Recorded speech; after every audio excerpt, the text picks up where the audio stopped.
So hello everyone and welcome back to my YouTube channel जिसका नाम है info sharing.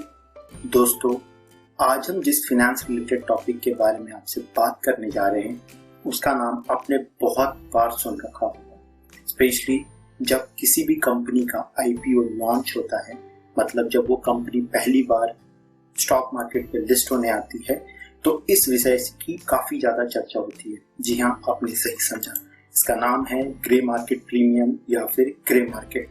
तो इस वीडियो के माध्यम से हम ये जानने की कोशिश करेंगे कि क्या होता है ये ग्रे मार्केट एंड कैसे काम करता है, और इससे कनेक्टेड जो भी इम्पोर्टेंट बात है, लाइक इम्पोर्टेंट जो सबसे है वो है कि ग्रे मार्केट प्रीमियम ये कैसे डिसाइड होता है और ये कैसे काम करता है। तो बिना वक्त बर्बाद किए हम अपने वीडियो में आगे बढ़ते हैं और समझते हैं व्हाट इज ग्रे। तो दोस्तों, सबसे पहले हम समझते हैं कि what are the different types of market which prevails in this society. तो सबसे पहले जो पहला मार्केट होता है दैट इज व्हाइट मार्केट, और क्योंकि हम यहाँ पर बात स्टॉक मार्केट से रिगार्डिंग कर रहे हैं तो हम व्हाइट मार्केट में जो हमने एग्जांपल लिया है वो NSE एंड BSE का लिया है। मतलब अगर मैं समझा दूं तो NSE एंड BSE में जब आप ट्रेड करते हैं या जब आप भी कोई भी शेयर की खरीद बिक्री करते हैं तो वो टोटली व्हाइट मार्केट में आता है, क्योंकि व्हाइट मार्केट होने के दो सबसे इम्पोर्टेंट जो क्राइटेरिया होते हैं कि ये मार्केट पूरी तरह लीगल है और दूसरा ये मार्केट की सारी एक्टिविटीज रेगुलेट होती है। और NSE एंड BSE के काम को जो रेगुलेट करती है उस संस्था का नाम है सेबी। तो आप जब भी किसी भी तरह का शेयर का खरीद बिक्री करते हैं NSE एंड BSE के द्वारा तो वो व्हाइट मार्केट के कैटेगरी में आती है। अब दोस्तों, इसके ठीक उलट जो होती है वो होती है ब्लैक मार्केट, जिसे हम काला बाजारी भी कहते हैं। तो अगर मैं इसको समझाऊं तो आपने कोरोना के टाइम पे देखा होगा कि बहुत सारी दवाइयों की काला बाजारी हो रही थी। ऑक्सीजन सिलेंडर की ब्लैक मार्केटिंग हो रही थी, मतलब जो ऑक्सीजन सिलेंडर 2000 का था वो 2-2 लाख में बिका है। तो यही जो सारी एक्टिविटी जो कि पूरी तरह इलीगल होती हैं और आप काफी ज्यादा कानून के पचड़ों में पड़ सकते हैं, तो ये सारी एक्टिविटीज ब्लैक मार्केट कहलाती है और ब्लैक मार्केट के अंदर में आती है। अब दोस्तों, white market and black market के बीच में जो एक बहुत ही ज्यादा एक अलग तरह का मार्केट है जो कि स्टॉक मार्केट में ही बेसिकली लाइक करता है, उसे हम कहते हैं ग्रे मार्केट, या जो इम्पोर्टेंट टर्म इससे रिलेट होती है वो होती है ग्रे मार्केट प्रीमियम। तो दोस्तों, ग्रे मार्केट मतलब एक ऐसा मार्केट जो कि लीगल है पर वो रेगुलेटेड नहीं है, क्योंकि ये स्टॉक मार्केट से रिलेटेड है तो सेबी इसको रेगुलेट नहीं करती या कोई और भी संस्था इसको रेगुलेट नहीं करती है। मतलब आप इसमें ट्रेड कर सकते हैं, इसमें काम कर सकते हैं, पर ये रेगुलेटेड नहीं है। इसकी कोई गारंटी नहीं है कि आपके पैसे डूबेंगे या रहेंगे आपके पास। तो इसको और अच्छे से हम आगे वीडियो में समझते हैं और जानना चाहते हैं कि किस तरह ये ग्रे मार्केट काम करता है और क्या होता है ग्रे मार्केट प्रीमियम। तो दोस्तों, ग्रे मार्केट के बारे में जानने से पहले आप सबसे पहले ये समझ लीजिए कि ग्रे मार्केट की बात तभी स्टार्ट होती है जब कोई भी कंपनी का आईपीओ लॉन्च होता है। तो जब भी कोई कंपनी पहली बार स्टॉक मार्केट में लिस्ट होने आती है तो वो अपना आईपीओ लेकर आती है, और उसी के साथ साथ वो कुछ बहुत ही ज्यादा इंपॉर्टेंट बातें अपने आईपीओ में बतलाती है। जो 3 सबसे ज्यादा इंपॉर्टेंट बातें होती हैं वो होती है lot size, issue price and IPO price. Lot size का मतलब हो गया कि जब आप एक लॉट इस आईपीओ के लिए एक लॉट के लिए अप्लाई कर रहे हो तो आपको कितने शेयर्स अलॉट होंगे अगर आपको ये आईपीओ मिल गया। तो यहाँ पर जो लॉट साइज है वो 30 का मैंने एग्जांपल लिया है। सिमिलरली इश्यू प्राइस, एक शेयर की क्या प्राइस होगी, तो उसका प्राइस है यहाँ पे 500 रुपए। तो टोटल जो आईपीओ की प्राइस हो गई वो हो गई 30 × 500 दैट इज 15,000 रुपए। मतलब अगर कोई भी एक रिटेल इन्वेस्टर या कोई भी इन्वेस्टर अगर इस आईपीओ में एक एप्लीकेशन डालना चाहता है तो वो उसको 15,000 रुपए में एक एप्लीकेशन मिलेगा। आईपीओ से रिगार्डिंग मैं बहुत ही डिटेल्ड वीडियो बनाने वाला हूं जिससे आपको आईपीओ से रिगार्डिंग जो भी डाउट्स हैं वो सारे क्लियर हो जाएंगे। पर अभी हम समझते हैं आप ग्रे मार्केट कैसे काम करता है। तो दोस्तों, यहाँ पर एक मिस्टर एक्स बंदे हैं जो कि एक रिटेल इन्वेस्टर हैं, जिन्होंने एक आईपीओ का सब्सक्रिप्शन, इस आईपीओ का एक सब्सक्रिप्शन लिया, मतलब एक लॉट के लिए अप्लाई किया है 15,000 रुपये लगा के। और ये एक रिटेल इन्वेस्टर है, उनको एक से ज्यादा में सब्सक्रिप्शन करने में कोई इंटरेस्ट भी नहीं था। अब एक जो दूसरे बंदे आते हैं that is mister Y.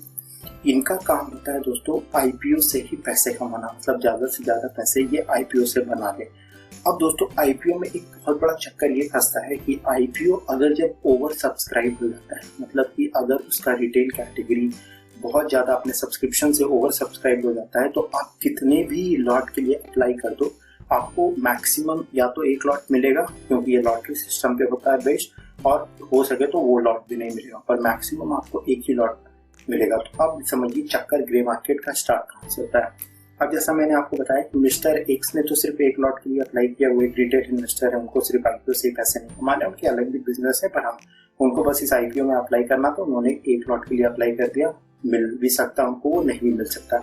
Mister Y एक ऐसा बंदा है जिसको आईपीओ से ही पैसे कमाना है, इसका कोई और बिजनेस नहीं है। इसको पूरा फोकस है कि इस आईपीओ में इसको ज्यादा से ज्यादा पैसे कमाना है। अब जैसा मैंने आपको बताया कि ये आईपीओ ओवर सब्सक्राइब हो गया है, तो मिस्टर वाई कितना भी एप्लीकेशन डाल दे उसको मैक्सिमम या तो एक लॉट मिलेगा या तो वो लॉट भी नहीं मिलेगा। अब यहाँ मिस्टर वाई ये खेला स्टार्ट करता है। अब मिस्टर वाई ऐसे मिस्टर एक्स, बहुत ज्यादा मिस्टर एक्स की जरूरत पड़ती है जो आईपीओ लिस्ट होने से पहले अपना जो एप्लीकेशन है मिस्टर वाई को बेचते। अब ऐसा तो है नहीं कि मिस्टर वाई घर घर जाके या स्टॉक मार्केट पे कहीं भी ढूंढते रहेगा इस तरह के मिस्टर एक्स को। तो वहां पर हमारे पास एक लोग आते हैं जिसको कहते हैं हम डीलर, जो कि इन दोनों को मिलाते हैं। मैं उसकी भी बात करूंगा, पर आप एक बात समझो, मिस्टर एक्स क्यों अपना एप्लीकेशन मिस्टर वाई को भेजते हो? उनके पास भी कुछ ऐसी कोई डील हो जिसके कारण वो भेजते, तो वहां पर जो चीजें समझ निकल कर आती है, that is grey market premium. अब ये दोस्तों आप समझिए, ग्रे मार्केट प्रीमियम यहाँ पे मैंने 150 लिखा है, तो इसका मतलब ये है कि मिस्टर एक्स अगर मिस्टर वाई को अपना एप्लीकेशन आईपीओ लिस्ट होने से पहले बेच देते हैं, तो मिस्टर वाई मिस्टर एक्स को ये प्रॉमिस कर रहा है कि वो हर शेयर पे 150 रुपये उन्हें देगा ज्यादा। मतलब कि मिस्टर एक्स आईपीओ लिस्ट भी नहीं हुआ है, क्या पता वो कैसी लिस्टिंग होगी, डिस्काउंट लिस्टिंग होगी या वो प्रीमियम लिस्टिंग होगी, पर मिस्टर एक्स को 150 रुपये का प्रीमियम मिलेगा। यही होता है ग्रे मार्केट प्रीमियम। और ये कैसे डिसाइड होता है दोस्तों? इसका कोई डिसाइड होने का कोई बहुत ही हार्ड एंड फास्ट रूल नहीं है। जिस आईपीओ की सबसे ज्यादा हवा बनी रहती है, मतलब लोगों में, वो लोग अगर उस पर बुलिश होते हैं कि नहीं ये आईपीओ में काफी ज्यादा पैसे या लिस्टिंग देकर जाएगा, तो उसकी ग्रे मार्केट प्रीमियम अपने आप बढ़ जाती है। अब आते हैं वीडियो पे। तो मिस्टर वाई ने मिस्टर एक्स को ऑफर किया, वो डायरेक्ट ऑफर करेंगे नहीं, तो वहां पर आ जाते हैं हमारे ये डीलर साहब। मिस्टर वाई ने डीलर को बोला है कि भैया आप मेरे लिए एक बंदा ढूंढ दो जिसको मैं ये शेयर के ग्रे मार्केट प्रीमियम 150 के हिसाब से दूंगा। तो वो डीलर मिस्टर एक्स के पास जाता है, वो उसको बताता है कि बाबू अगर तुम अपना शेयर मुझे दे देते हो, मैं आगे किसी को भी दे दूं उससे मतलब नहीं है, पर तुम्हें हर शेयर के 150 रुपये मिलेंगे। तो यहाँ पे जो मिस्टर एक्स अब हो गए हैं वो हो गए हैं सेलर और मिस्टर वाई हो गए हैं बायर। अब मान लो एक हाइपोथेटिकल सिचुएशन कि मिस्टर एक्स अग्री कर गया कि ठीक है मुझे 150 रुपये आप हर शेयर के दे दो और मैं वो आपको एप्लीकेशन लिस्ट होने के बाद दे दूंगा। अब दोस्तों यहाँ पर जो पूरा का पूरा रिस्क है वो मिस्टर वाई पे आ गया है। रिस्क किस तरह, मैं अब आपको समझाता हूँ। आईपीओ लिस्टिंग के दिन 3 चीजें हो सकती है, या तो वो आईपीओ इशू प्राइस पे लिस्ट हो सकता है, या तो उसकी प्रीमियम लिस्टिंग हो सकती है, या तो उसकी डिस्काउंट लिस्टिंग हो सकती है। तो लिस्टिंग एट इशू प्राइस पहले समझते हैं, मतलब कि जो 500 रुपए का इशू प्राइस था उसे पे जाके वो आईपीओ लिस्ट हो गई। तो यहाँ पर दोस्तों मिस्टर एक्स ने तो फायदा कमा लिया, क्योंकि उसने बोल दिया था कि हम 150 रुपये प्रति शेयर के हिसाब से आपसे ले लेंगे और आपको ये एप्लीकेशन दे देंगे। जबकि ये आईपीओ 500 पे ही लिस्ट हुआ, तो मिस्टर वाई ने 150 रुपये ज्यादा दिए, तो Mister Y will suffer a loss of 150 per share. तो 30 शेयर के हिसाब से इसको टोटल 4500 रुपये का लॉस हो गया। अब दोस्तों किस चक्कर में पड़कर वाई ने इस ग्रे मार्केट प्रीमियम को देने के लिए सोचा होगा? मिस्टर वाई एक मार्केट का बंदा, उसको अंदर की खबर होगी कि ये बहुत ही बम्पर लिस्टिंग करने वाली है आईपीओ, इसलिए उसने 150 रुपये एक्स को देने के लिए अग्री कर दिया। और वही होता है प्रीमियम लिस्टिंग, मतलब कि ये आईपीओ प्रीमियम लिस्ट करती है, मतलब कि जो इशू प्राइस 500 का था वो लिस्ट हो जाती है 1000 रुपये पे। तो मिस्टर वाई को यहाँ पे 500 रुपये का फायदा नहीं हुआ, क्योंकि उसने 150 रुपये एक्स को दे दिया, तो उसको 350 रुपये प्रति शेयर का फायदा होगा। मतलब 30 शेयर पे उसके 350 इंटू 30 10,500 रुपीज का टोटल फायदा हो गया है। इसी फायदे को कमाने के लिए मिस्टर वाई ने मिस्टर एक्स को वो ऑफर दिया था कि आप मुझे अपना एप्लीकेशन दे दो और मैं आपको 150 रुपये प्रति शेयर के हिसाब से फायदा दे दूंगा। अब दोस्तों तीसरा जो सिनारियो होता है, जो कि बहुत ही दर्दनाक रहेगा मिस्टर वाई के लिए, कि अगर ये आईपीओ ना ही इशू प्राइस पे लिस्ट हुई, ना इसकी प्रीमियम लिस्टिंग हुई, जबकि बल्कि ये एक डिस्काउंट लिस्टिंग होगी, मतलब कि इशू प्राइस 500 पे था और ये आईपीओ जाके 300 रुपये पे लिस्ट हुआ। तो यहाँ पर मिस्टर वाई को कितने का लॉस हुआ? एक तो इन्होंने 150 रुपये एक्स्ट्रा दिए एक्स को और प्लस 200 रुपये कम, मतलब टोटल 350 रुपये प्रति शेयर पे मिस्टर वाई को लॉस हुआ तो Mister Y will suffer a loss of 350 per share which will be 350 into 30 that will be 10,500 दोस्तों। तो यहाँ पर एक्स को दोस्तों कोई भी लॉस नहीं हो रहा है क्योंकि उसने 150 रुपए कमा लिया। हाँ, अगर प्रीमियम लिस्टिंग हो जाती तो एक्स जो ज्यादा पैसे कमाता उसने कम कमाए, पर लॉस नहीं हुआ उसको। पर मिस्टर वाई को दो सिनेरियो में लॉस हो सकता है, या तो इशू प्राइस पे वो लिस्ट हो जाए या डिस्काउंट प्राइस पे लिस्ट हो जाए। पर अगर हाँ उसकी प्रीमियम लिस्टिंग हो गई तो मिस्टर वाई के बल्ले बल्ले हैं। और मिस्टर वाई लोग बहुत ही ज्यादा चतुर लोग होते हैं। ये लोग ग्रे मार्केट प्रीमियम ज्यादातर उसी कंपनी के ऑफर करते हैं जिनकी इनकी पूरी तरह इनको वो खबर होती है कि इसकी प्रीमियम लिस्टिंग होगी। क्योंकि जैसे मैंने आपको बताया कि मिस्टर वाई का ही काम है ज्यादा से ज्यादा आईपीओ से पैसे कमाना, तो इसने ऐसे एक्स वाले को बहुत सारे को ढूंढ रखा होगा इस डीलर की मदद से। अब इसने 10,500 के प्रीमियम लिस्टिंग पे एक बंदे से कमाया, वो सिर्फ एक बंदे के साथ नहीं कमाया, वो बहुत सारे बंदे और ये बल्क अमाउंट में पैसे बना लेते हैं। पर दोस्तों सबसे बड़ी बात यहाँ फंसती है, क्या कोई भी रिटन एग्रीमेंट हुआ है मिस्टर एक्स एंड वाई के बीच में? नहीं। क्या मिस्टर एक्स अगर मिस्टर वाई को प्रीमियम लिस्टिंग होने पे शेयर देने से मना करते तो क्या मिस्टर वाई पुलिस के पास या कोर्ट में उन्हें सू कर सकते हैं? नहीं।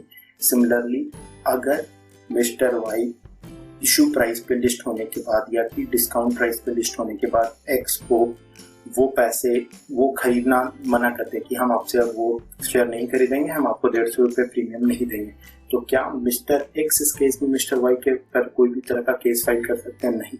तो दोस्तों जैसा मैंने आपको बताया कि ये पूरा का पूरा खेल वर्ड ऑफ माउथ पे, प्रॉमिसेस पे होता है और इसमें कोई भी तरह की लीगैलिटीज, किसी भी तरह की रिटन एग्रीमेंट्स नहीं होते हैं। तो मैं तो आपको यही सलाह दूंगा कि इस तरह की ग्रे मार्केट प्रीमियम और ग्रे मार्केट से बच के रहें। और हाँ, ग्रे मार्केट प्रीमियम का आप यूज इस तरह कर सकते हैं कि आप उस आईपीओ को थोड़ा सा एनालाइज कर सकते हैं कि हाँ अगर ग्रे मार्केट प्रीमियम अच्छा चल रहा है तो मतलब लोग इस पर बुलिश हैं, तो ये आपको एक अच्छा लिस्टिंग गेन दे सकता है। और दोस्तों अब जैसा मैंने आपको बताया कि ये डिफॉल्ट पेमेंट वाली बात, तो हिस्ट्री में जहाँ तक मुझे याद आ रहा है, I am not sure, I check again, but हाँ रिलायंस पावर एक कंपनी थी जो कि जिस पर बायर्स जो थे मिस्टर वाई लोग बहुत ज्यादा बुलिश थे कि ये काफी हेवी लिस्टिंग देगी। पर ये जो आईपीओ था वो डिस्काउंट पे लिस्ट हो गई थी और मिस्टर वाई मुकर गए थे मिस्टर एक्स से वो शेयर लेना। और इसी तरह वहां पर किसी भी तरह का कोई केस नहीं हुआ, किसी भी तरह की कोई लीगैलिटी नहीं हुई क्योंकि कोई रिटेनमेंट ऑफ एग्रीमेंट था ही नहीं। दोस्तों आशा करता हूँ आपको इस वीडियो से, और अगर आपको ये फिनेंस नॉलेज में कुछ भी ज्यादा इंक्रीमेंट हुआ हो या ग्रे मार्केट प्रीमियम के डाउट्स क्लियर हुआ हो तो please do like, share and subscribe the channel, support the channel. Thank you.